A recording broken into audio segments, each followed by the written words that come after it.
Welcome to Real Estate and Beyond. I am your host, Chris Zabel with Realty One Group Beyond. And today we are interviewing Myron Chamberlain from Prime Lending. Hi, Myron. Hey, good morning. Thank you so much for having me on. Of course, I'm always excited to interview you and get the latest and greatest on lending. Myron is one of my very favorite lending partners. And let's just jump right into it, shall we? Absolutely. Let's make it happen. I love your t-shirt, no lender fees. We like no lender fees. You got it. Yeah, it's important. It seems like over the last 5 years, everything has gotten so expensive. There's got to be some savings somewhere. Right? So something I wanted to talk to you about today was that because the market has been moving around a lot and shifting, and the interest rates have been sky high and then they dip a little bit, but they go back up. Obviously, the interest rates we were at a couple of years ago don't seem to be within the realm of reason of returning anytime soon or possibly at all. So something we've been seeing quite a bit of is lenders becoming more creative with their loan products and structures of deals becoming, more creative. So I wanted to talk a little bit about that and what you're seeing. Absolutely true. And I feel like what it comes down to in the marketplace right now is more of an affordability issue. Is we've seen over the last 2 or 3 years as appreciation has slowed down. In most areas, it hasn't gone down significantly. So prices have stayed steady. Rates have stayed steady. And when you factor in higher prices plus higher rates and inflation on all of your consumer goods, all of a sudden we've got an affordability issue for clients saying, I want to buy a house. I just don't know that I'm comfortable with a monthly payment that's higher than where it would be where I'm renting. And so affordability, I think, is really what it's coming down to. And yeah, you mentioned the creative solutions that you have to put in place to mitigate some of that. So when the interest rates first started climbing, there were a lot of products or a lot of lenders who came up with productized solutions, the 3-2-1, the 2-1 solution. And recently, a lot of lenders are recommending temporary rate buy downs rather than permanent buy downs. Can we dive into that a little bit and see why that would currently be something that might be a better option for a buyer? Yeah, absolutely. It really has to do with the cost of the money for the buy down and also whether that money is gone or whether it's yours. So on a temporary buy down, the nice part about that is the name really speaks to what it is. It temporarily reduces the interest rate for either the first 1, 2, or 3 years of the mortgage. A term that often buyers can understand is a subsidy, because essentially what you're doing during that first 1, 2, or 3 years is subsidizing your monthly mortgage payment by paying for that upfront. So for example, if you were to do, as you mentioned, a 2-1 buy down, I think that's the most common right now in the marketplace. That means your rate would be 2% less the first year, 1% less the following year, and then on the remaining 28 years of your mortgage, it would be at the prevailing interest rate. And so using a very simple example, if someone was to borrow $400,000 and the rate was 7%, that means your first year the rate's 5%, second year at 6%, etc. The way the cost for the temporary buy down is determined is simply looking and saying, how much are you going to save over that first 2 years on your mortgage payment? They add those costs together, and that's what the temporary buy down cost is. And so in that example, if you were saving $6,000 your first year and $3,000 the second year, the temporary buy down is going to cost $9,000. And so it's a very creative way of significantly lowering your payment during that first 1 or 2 years.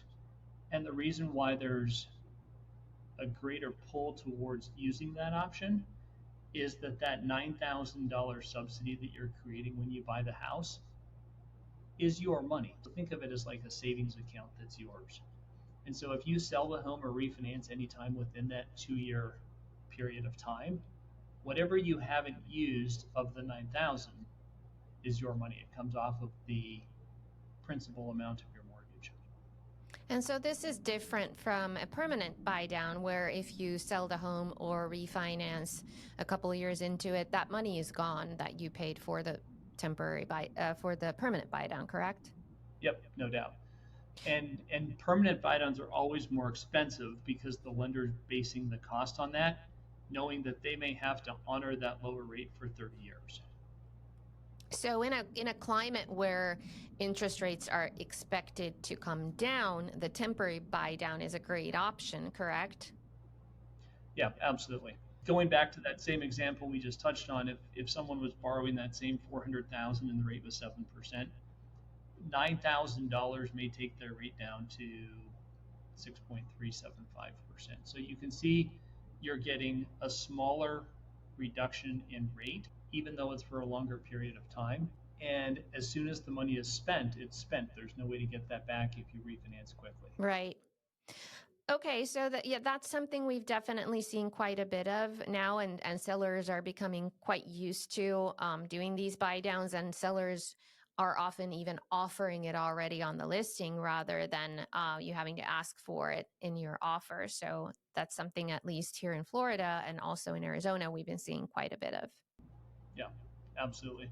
And it really helps borrowers because I've always believed and maintained, and I share this with many clients as we're going through the advising process, the most difficult time to own a home is going to be the first 1 to 2 years that you buy it. It's always the case because as soon as you buy it, from that point forward, typically everything gets cheaper, Right. meaning you make more money over time as your career builds and develops. So your wages go up, your principal and your payment goes down when you refinance. You all of a sudden pull in tax savings. So there's a lot of future savings that you get when you purchase a home. And so if you could make it through that first 1 to 2 years, it becomes much easier the longer that you end up owning that same property for.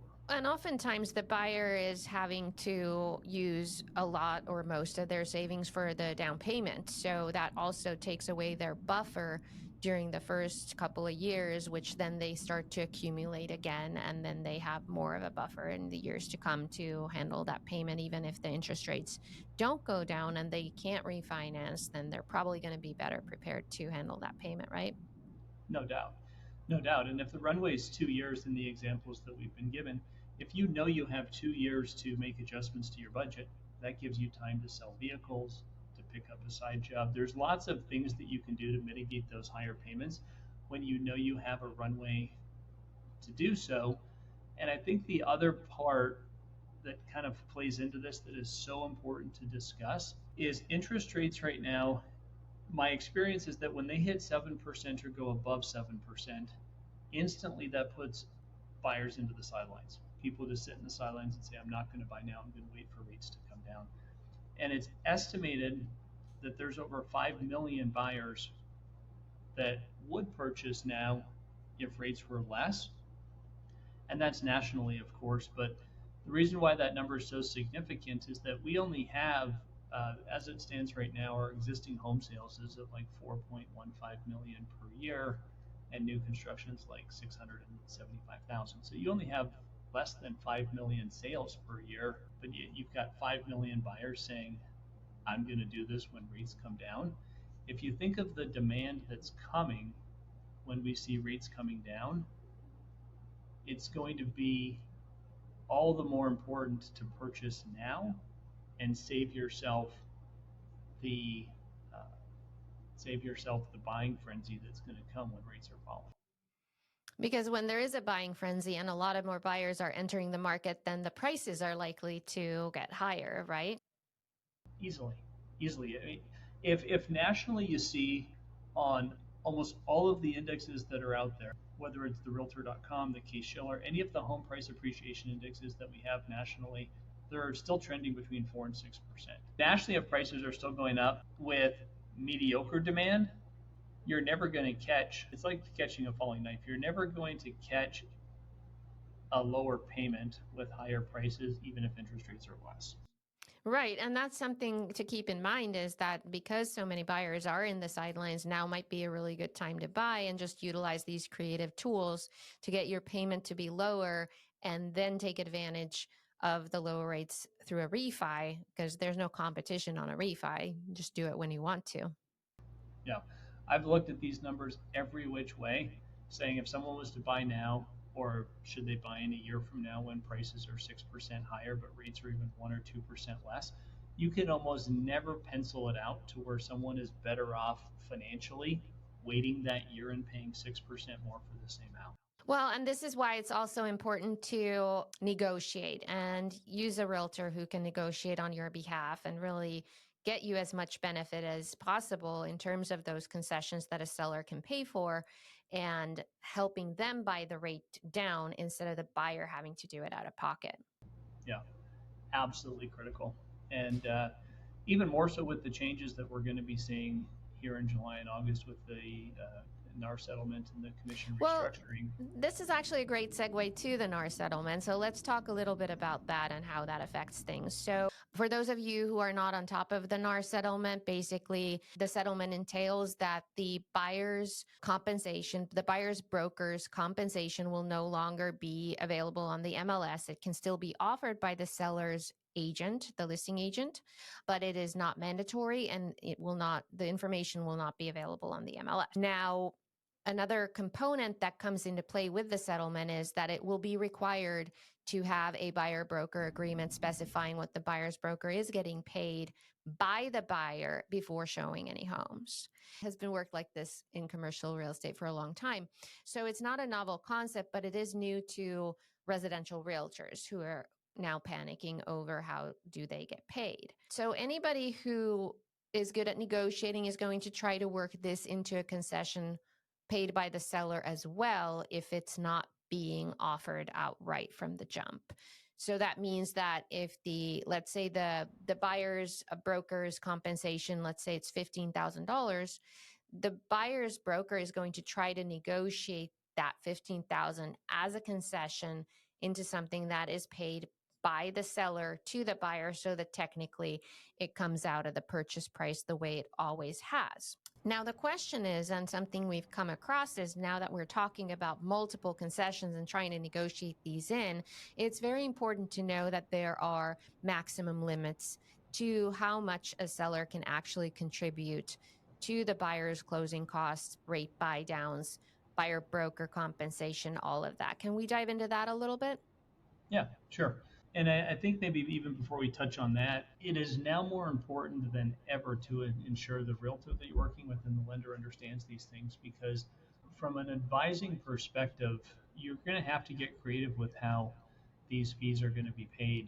And it's now, as you mentioned, more reliant on the buyer to come up with a solution pre home buying shopping and pre shopping to know what their options are going to be if the seller flat out says, I'm not going to pay those for you. And I guarantee there will be instances of that happening. And so I think just touching on the common ways or the most common ways that we're going to see this flesh out is that, as you mentioned, number one is asking for it as a seller paid item as part of the purchase agreement. That's number one. And sometimes that just comes through offering at list price. Another term I think we may see is almost what you'd call commission stacking. So if they were to offer 300,000 or sell the home for 300,000, you may stack your commissions on top of that to where it would have to be a purchase price of 309,000 as an example. So you're essentially stacking and financing the commissions on top. Another way is having the lender pay it. So lenders can give borrowers credit towards their closing costs. It's called a yield spread credit. So it's extra revenue the lender receives that can be passed to the buyer as a credit, and the buyer can use that to help pay the commissions. So that's a second way of doing it. And then third is just simply paying it themselves through a traditional closing cost. And then fourth would be using some type of an assistance program, a down payment assistance program to help with some of those additional closing costs. So I think we're going to see a lot of creativity in terms of the way that this will be paid. And it's going to be very circumstantial based on the realtor preference and then also based on every home that the buyer and the real estate advisor come across. Let's talk a little bit about how you have seen. I mean, this is pretty new to see these kinds of mechanisms being used for, if we go and talk about stacking for a moment. So we're talking about increasing the purchase price with an equivalent amount to allow for the concession to be paid out of the proceeds of the sale by the seller, correct? Right. So how are appraisers reacting to that? If you look back to recent history, this is really no different than everything we experienced during 21 and 22, even 20 and COVID. And in that instance, we were in a market where homes were being sold, over 60% of homes nationally were being sold higher than what they were listed for. So appraisers were always seeing purchase contracts higher than what the home was listed on the MLS for. And so what they have to do is they have to adjust for that. And there's different ways that they do that, but oftentimes there are you have to make sure that there's enough value in the home, and you also have to be working with a very small group of appraisers that understand this in order for them to make a proper appropriate adjustments and come up with value, and then also have a contingency plan in place, because there may be times where the home just simply will not appraise and allow you to stack it. And if that's the case, that buyer needs to know, okay, what does plan B and plan C look like for the same property? Let's talk a little bit about option two that you mentioned, which is a lender credit. Can you explain how that works a little bit? Sure. So lenders are always able to offer credits to borrowers to help pay for closing costs. And it's a strategy that we often implement with clients who are going to be owning a home for a very short period of time. So if someone comes to us and says, hey, I need a mortgage for 12 months or 24 months, instantly I'm thinking lender credits, because what the borrower can do is receive the money from the lender, pay their closing costs and some of their other fees, and then within 1 or 2 years, that mortgage is going to be extinguished. When a borrower does that and the lender offers that, the lender will always be offering that solution at a higher interest rate. And so the borrower would be essentially stacking their commissions onto their interest rate, because the lender would provide a higher rate, but in exchange, they would pay fees for them. So think of it as the same concept of commission stacking. It's just that you're stacking it onto the interest rate as opposed to the purchase price of the property. So, one type of buyer that presents particular challenges, or did until yesterday, are VA buyers, because the VA guidelines would prohibit the buyer from paying the buyer's broker a compensation. And there was a change that came into effect, although the solution is a little obscure, maybe still at this time. Can you talk a little bit about what the issue was with that and how it's being addressed? Yeah. So prior to the NAR settlement, conventional loans and FHA loans allowed the buyer to pay a fee to their buyer's agent for representing them. So they could essentially pay commissions as a result of them serving them as a client. VA said you can't do it. You cannot pay an agent who is representing you in any form to represent me. If that agent's going to get paid, they have to get paid from the seller. They've now changed that, and the qualifying parameters they put on that is they basically said if you're purchasing in an area where the listing agent is not allowed to set commission amounts in the MLS, and the buyer can't see the commissions through the listing service, then the buyer is allowed to pay their agent a commission for representing them. And so it can be paid in the same way that FHA and conventional can, through seller concessions, through a lender credit that we just discussed, or you can stack it to the purchase price and have the seller pay it that way as well. So they allow those three options. They do not allow a borrower to add the commission to the loan amount, but there is several other alternatives that they do allow for. So that opens up more options for VA buyers now, and is not going to make it impossible for them to have representation when they're purchasing a home. Exactly. And Okay. VA and FHA have been very generous over the years on seller concessions. So on a VA loan, the seller can contribute 4% towards what they call standard and customary closing costs, but then they can also pay for origination points and discount points on top of that. And so VA loans, while it's thought of, it's a 4% cap, it's not. You can even go to 5 or 6%. So I think there's a lot of margin there to account for commissions and closing costs. FHA loans are 6% across the board, and then conventional loans range between 3% and 9%, depending on the down payment of the buyer. Now, something else that I've come across recently, which is kind of a buzzword, is the subject to purchases. Can you explain what that's all about? You maybe want to put a qualifier in here that we're like taking a 90-degree turn here in the conversation. Yeah, I like turns. Let's pivot. All right. Okay. Subject to, with that discussion, let's talk on that plus assumptions. Because while they're different, they both have relevance in the marketplace today. So, subject to, think that's a word that investors are going to be more familiar with than a primary buyer would. In fact, I would say 95% of the time the strategy is used for investors purchasing properties. And the concept is that you're willing to buy somebody's home subject to the existing mortgage. So you buy the home, but the mortgage stays with the property. And so you become the rightful owner, you go through title, your name goes on the deed, but then you take over payment responsibility for the underlying mortgage that exists on the property. And so it's called purchasing a home subject to, whereas an assumption is very similar to that, in that you buy the property, your name goes on the deed, but the lender grants you permission to be the new, uh, basically to be the new borrower on that mortgage. So the lender says you're now the new borrower, the old borrower is released from responsibility on payments. And so an assumption is much more a strategy, or much more aligned with the strategy someone would use if they were buying a home as a primary residence, whereas subject to would be much more focused on the investors. So, a subject to is technically a workaround for assuming a loan that's non assumable, with the exception that the seller is actually legally not released from the obligation to pay off the loan. Is that roughly how it Yep, works? exactly. Yep, correct. So the loan still shows up on their credit report. They are still the responsible party in the lender's eyes. But what they've done is they've granted that permission to pay the loan to the buyer who purchased their property. Now, how much will that limit the seller's possibility to purchase a new home and get a new loan if they have agreed to sell their house with a subject to? So that comes down to time frame number one, lenders number two.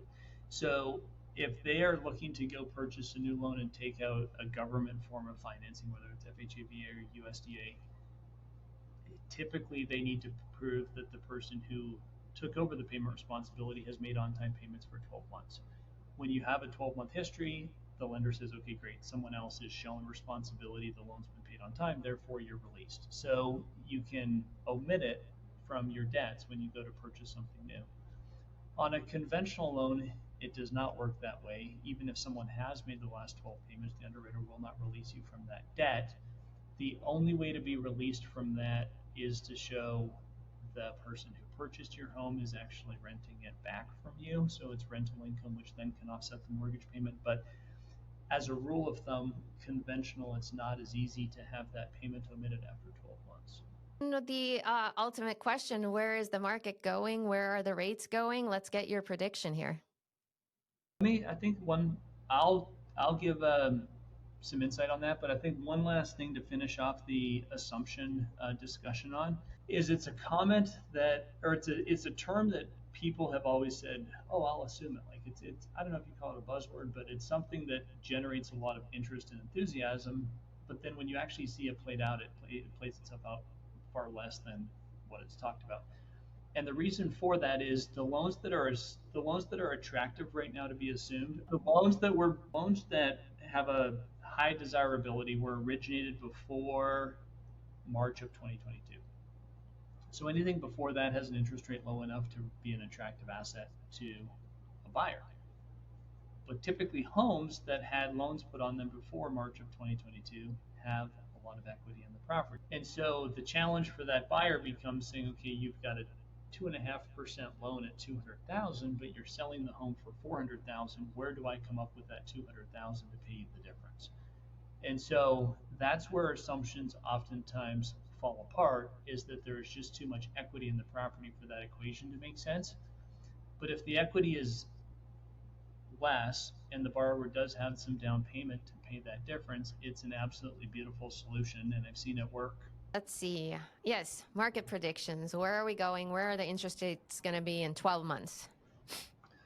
I'm going to say less than they are now. When I look back at even the last, call it from Well, starting in January, it was like literally January 1st of 2022 is when rates turned the corner. December 31st, they were still at 3%.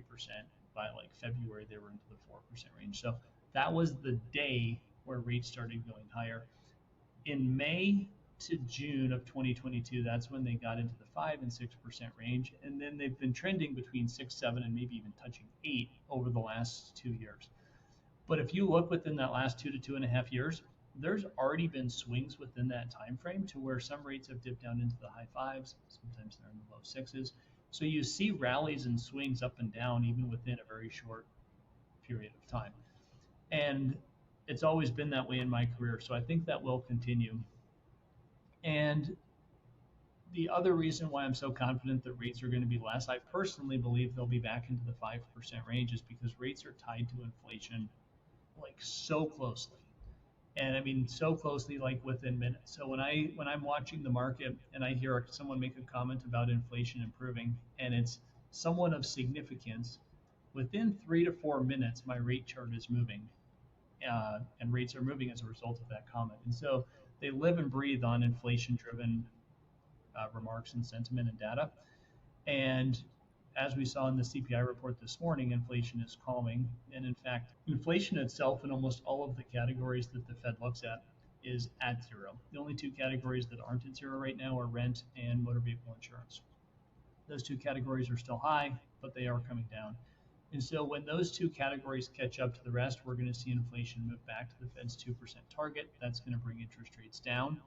And I think we're making significant progress on both of those fronts. And that's going to lead us into lower rates as continued data on those economic indicators continue to be released this year. So, and again, in that market circumstance, the temporary rate buy down is a great option, because if the rates do come down faster than expected, you can always do your refinance and you still get to keep the money that's left over from the temporary buy down, right? Yep, absolutely. Yeah, think of it as like you're almost creating a savings account for yourself that you just are pulling from every month. So that's why the temporary buy down is absolutely significant. And you would never get a temporary buy down. Like, I've always known the concept existed, and over the years we do them, but we do them in 2012, and then again in 2016, and then again in 2020. So it is always a market-driven benefit. So if you can buy now, get the benefit, do it, and then when rates go down, you just simply refinance without the competition. And before we wrap up, I just wanted to get a little confirmation about all the states that you service and why people should turn to you for their next mortgage. Well, call us anytime. I mean, whether or not you use us, we love being an advisor to you, and we take a lot of we put a lot of work into making sure you have the right mortgage plan for your situation. And we service pretty well all 50 states. There's a number of them, such as New York, New Jersey, Hawaii, that we're not licensed in, but on the whole, we serve all 50 states. You can find us online at myronchamberlain.com and reach out to us. We would love to help, talk through your situation, and anything real estate related and mortgage related, we're here to help. Well, and I want to mention something in relation to that, which is that in certain states, the pre-qualification form or letter has different requirements to it. Like, for example, in Arizona, the form that a lender fills out is fairly detailed and will identify if the lender has looked at their tax records and pulled their credit, and all that type of information is included in the form itself. But most states have a very generic pre-qual letter that just says congratulations, you're pre-approved for purchasing a property, costs X amount of dollars. And something that I've seen, Florida being one of those states, by the way, where that very generic pre-approval is the norm. And what I've seen in Florida, much more than in Arizona, is that lenders tend to give these pre-qualification letters fairly based on very loose information, and then a lot of financing will fall through during the escrow period. And so something that I've always appreciated is that if I have a pre-qual from Myron Chamberlain, I know that the buyer will pre-qualify. There's a substantial amount of work that you put in already at the pre-qual stage to make sure that the buyer does qualify to purchase the home so that there's no nasty surprises down the line when they've already found the property they love and then can't close on it because the financing falls through. Yeah, without question. That's why do you think sellers like cash offers so much? It's because the biggest variable in any transaction is the lender. And so if you have a lender that looked at it from every angle, that's where problems come up. Right. I always ask for a second opinion from you if I'm feeling that the buyer may or may not qualify. And Yeah, another lender has issued a pre-qual for somebody that the buyer may know from the past. I usually send it to you and just say like, "Hey, how are you feeling about this?" And if you say, "Yeah, they're qualified," then I know for certainty they're going to qualify.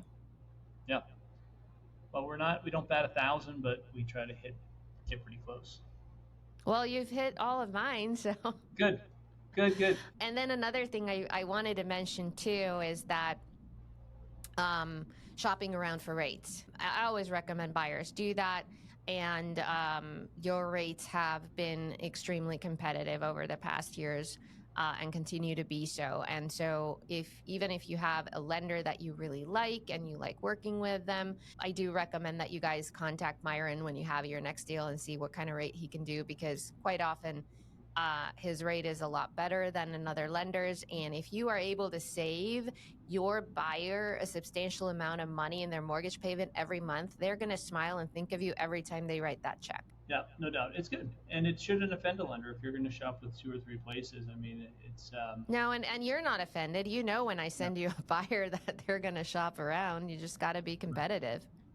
Yeah, yeah, exactly. And it's really that's kind of where advice wins the day is people have to feel comfortable because this is the biggest transaction of their life.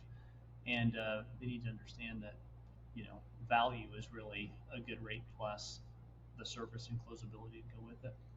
Well, I'm going to thank you, Myron, today for joining me for this podcast. Super exciting talking to you. Let's do it again soon. And Thank you. Thank you. okay, bye.